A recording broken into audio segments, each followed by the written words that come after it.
Perkenalkan, saya Sinta Kurnia Dewi, guru TK di Sekolah Indonesia Riyadh yang asalnya dari Kota Kendal, Jawa Tengah. Oke, terima kasih. Tentunya untuk peringatan Hari Batik 2022 ini, saya sudah berada di Sekolah Indonesia Riyadh ya, atau di Arab Saudi. Pastinya euforianya sedikit berbeda ketika kita merayakan Hari Batik Nasional di Indonesia ataupun di Arab Saudi.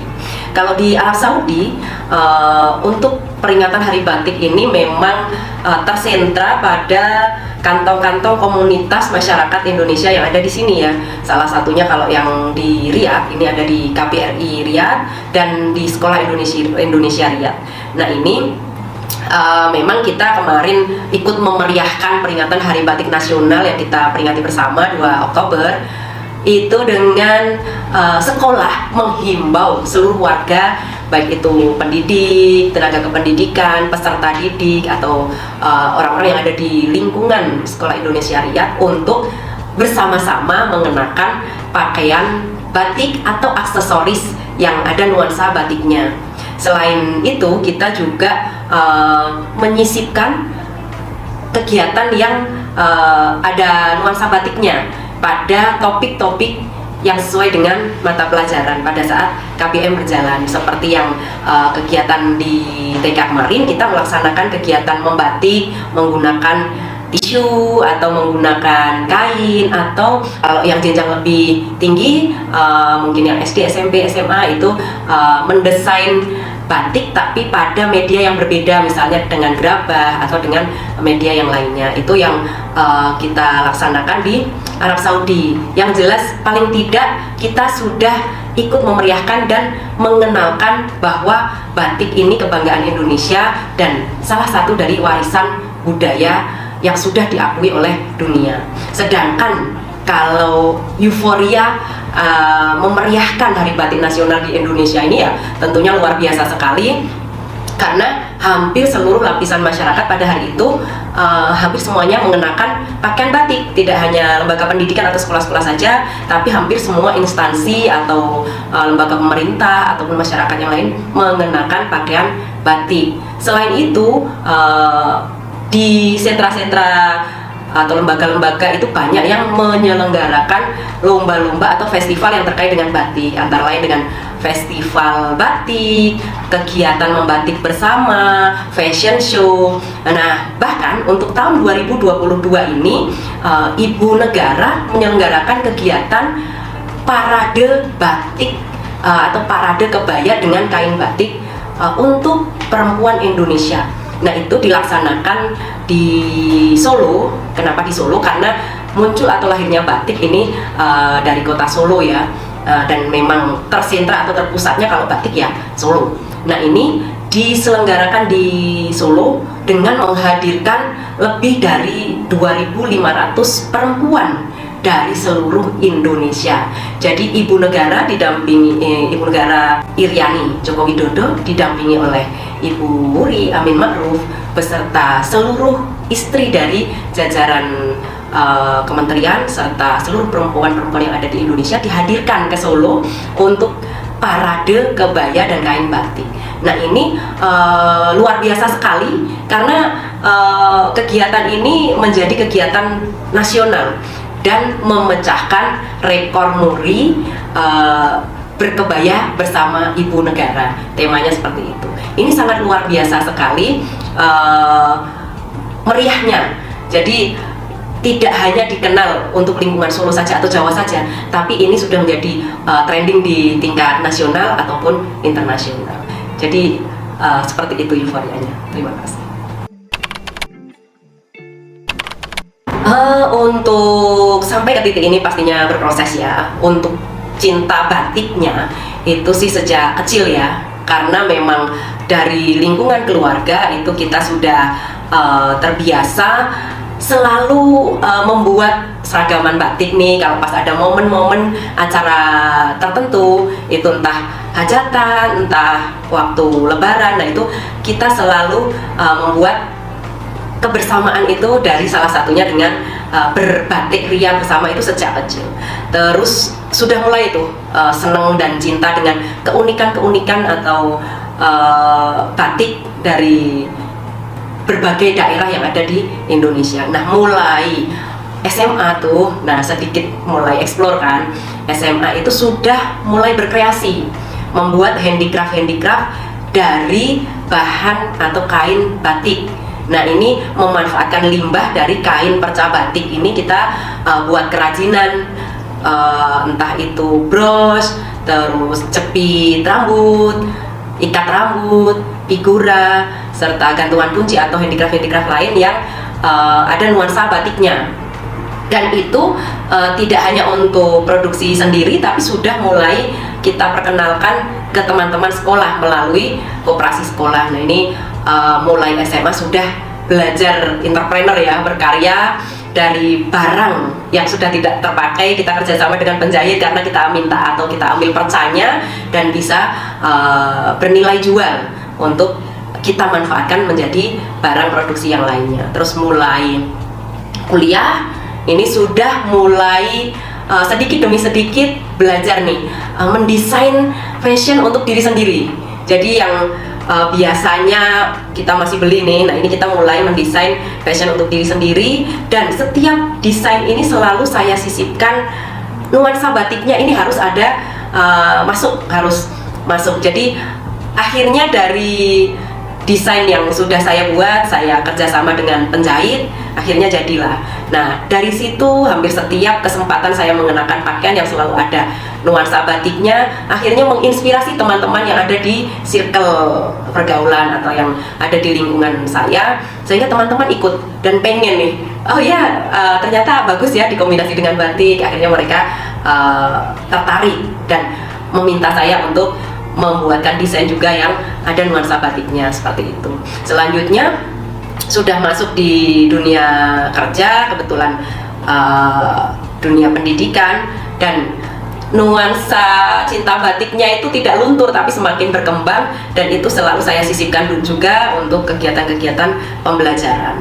Nah, di sini yang tadinya saya hanya desain baju atau dressnya, sekarang sudah mulai mencoba untuk mendesain motif batiknya.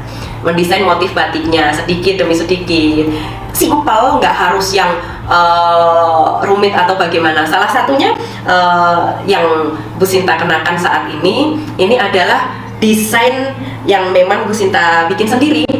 Dan dari desain-desain yang sudah Bu Sinta bikin, ini kerjasama dengan pengrajin batik. Nah, desainnya kita serahkan untuk mereka kerjakan dan dituangkan di kain untuk menjadi kain batik. Nah, ini kategori batik pesisiran, karena di sini ada motif-motif ikan, kerang, motif-motif bintang laut seperti itu, simple tapi ada kepuasan atau kebanggaan sendiri karena mengenakan desain sendiri. Dan alhamdulillah itu diapresiasi oleh Kepala Dinas Pendidikan Kabupaten Kendal. Dan di sudut ini ada ikon Kendal Handal. Nah, ini logo dari Kendal Handal. Ini sudah desain yang sudah dibikin ini sudah dikenakan oleh ASNTK di Kecamatan Kendal yang dipakai setiap Kamis. Jadi ASNTK di Kendal itu sudah mengenakan pakaian desain dari Sinta Nirwana ya, atau Nirwana Collection. Untuk dari hasil desain ini alhamdulillah dapat apresiasi juga sebagai juara desain batik kategori pesisiran. Nah, tahun 2011 itu juga mendapatkan penghargaan sebagai perempuan kreatif, alhamdulillah. Nah, untuk sampai di Arab Saudi tentunya melalui proses yang panjang ya, dari berbagai macam seleksi atau pemberkasan. Nah, salah satu poin di situ harus menyertakan prestasi atau penghargaan apa yang sudah pernah diterima. Salah satunya selain sebagai guru berprestasi tingkat nasional, nah salah satunya ini saya menyertakan piagam atau penghargaan sebagai juara desain batik kategori pesisiran, serta penghargaan sebagai perempuan kreatif.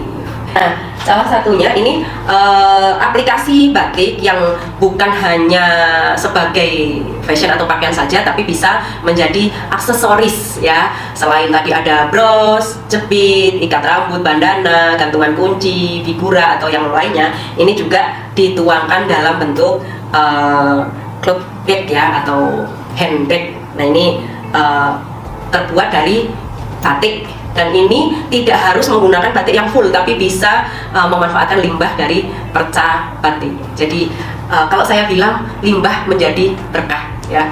Oke.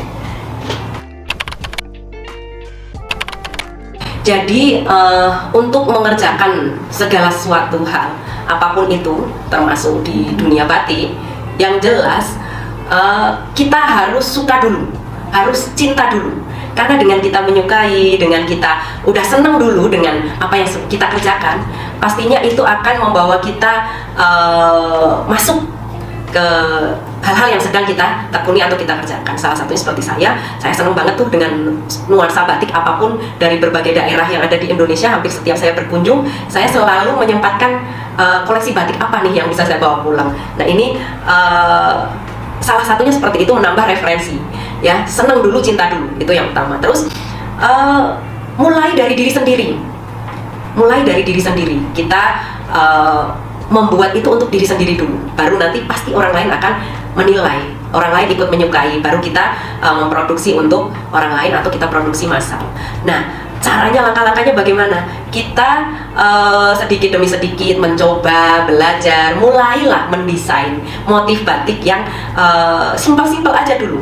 Nggak perlu mulu-mulu harus yang wah yang sesuai pakem kan. Kalau zaman dulu memang ada pakem batik itu sampai ada nama-namanya kan, ada parang, ada teruntum, ada nama-nama batik yang memang motifnya itu sudah ada pakem atau ketentuannya. Tapi kalau kita sekarang bisa lebih bebas mendesain motif batik yang kita sukai dan bisa dikolaborasi dengan hal-hal yang kekinian ya. Seperti Bu Sinta karena bergelut di dunia taman kanak-kanak dan kebetulan kita tinggal di pesisir, ya disesuaikan saja. Jadi desain batik pesisiran tapi yang ala guru TK, boleh seperti itu. Jadi simple, yang penting action. Kita punya cita-cita, punya angan-angan tapi tidak diaktingkan atau tidak diaktualkan, itu ya hanya sebatas angan-angan saja. Tapi kita punya ide, punya gagasan, sesimpel apapun itu tuangkan, laksanakan, action. Jadi seperti itu, setiap muncul ide, muncul gagasan, muncul udah kebayang nih desainnya seperti ini, langsung tuangkan. Jadi kalau memang belum berani masuk bikin desain yang ada di kain, no problem, kita bikin dulu sketnya pakai kertas, kita bikin dulu konsepnya seperti itu. Nanti baru konsep yang sudah kita buat di kertas atau di laptop bisa kita salin atau kita tuangkan pada kain yang untuk di batiknya, seperti itu. Jadi untuk menjaga atau melestarikan batik ini bukan hal yang mudah ya. Jadi kita harus sama-sama menyamakan persepsi atau merubah sudut pandang kita tentang batik. Kalau yang semula batik itu kesannya yang pakai batik hanya orang-orang yang sudah tua saja. Nah ternyata untuk yang kesini atau yang kekinian kan enggak, untuk batik bisa dikenakan oleh yang remaja ataupun bahkan anak-anak ya. Jadi kita samakan persepsi, merubah sudut pandang yang tadinya kesannya batik itu tua banget, sekarang kita sama-sama pahami bahwa batik ini bisa dikenakan untuk semua genre gitu ya. Tentu saja hal ini juga akan berkaitan dengan desain. Jadi kalau yang semula desain batik itu cenderungnya yang full semua, mungkin untuk sekarang untuk yang anak-anak muda bisa dikombinasi dengan kain polos atau dengan kain yang warnanya lebih berani. Kalau yang tadinya warna-warna batik cenderung pada coklat atau kalau kita bisa bilang sogan atau yang hanya hitam putih monokrom ya, tapi yang sekarang sudah banyak desainer-desainer yang lebih berani mengambil warna-warna yang lebih tegas atau lebih cerah. Nah, selanjutnya untuk yang kedua, tentunya kita harus bangga mengenakan batik khas Indonesia, karena batik dari seluruh daerah yang ada di Indonesia itu masing-masing punya karakter dan keunikan sendiri-sendiri.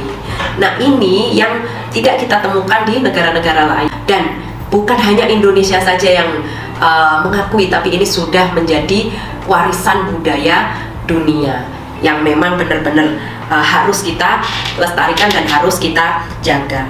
Nah, tugas kita sebagai generasi penerus bangsa ini harus memperkenalkan budaya batik ini ke kancah internasional. Nah, caranya bagaimana? Nah, dengan berkarya, dengan terus berinovasi, bahwa batik-batik yang ada di Indonesia ini perlu kita kembangkan dan perlu kita lestarikan. Jadi setiap momen atau setiap kesempatan melalui akun medsos kita boleh kita share tentang kebanggaan kita mengenakan batik. Terus selanjutnya dari kita harus melibatkan generasi muda untuk sama-sama mengenal batik. Caranya bagaimana? Nah, dengan mendesain fashion atau aksesoris-aksesoris yang memang bisa dikenakan oleh para generasi muda, sehingga mereka memakai mengenakannya itu juga merasa nyaman, merasa bangga. Ada hal-hal yang harus dilestarikan dari batik ini. Selanjutnya dukungan pemerintah dari untuk para pelaku batik ini juga sangat penting. Jadi setiap ada kesempatan mengikuti bazar atau kegiatan-kegiatan yang diselenggarakan oleh pemerintah, itu kita juga harus ikut berpartisipasi aktif. Yang jelas, meskipun warisan budaya ini sangat luar biasa, jadi bukan berarti ini cukup dipajang di museum saja atau sebagai koleksi yang disimpan di lemari saja. Bagaimana cara kita memperkenalkan? Ya harus selalu mengenakan pakaian-pakaian yang bernuansa batik di setiap acara ataupun di setiap kesempatan. Jadi saya sendiri hampir semua pakaian yang saya desain selalu saya sisipkan ada nuansa batiknya di situ, karena etniknya itu akan dapat dan memang khas, kelihatan, oh Indonesia banget.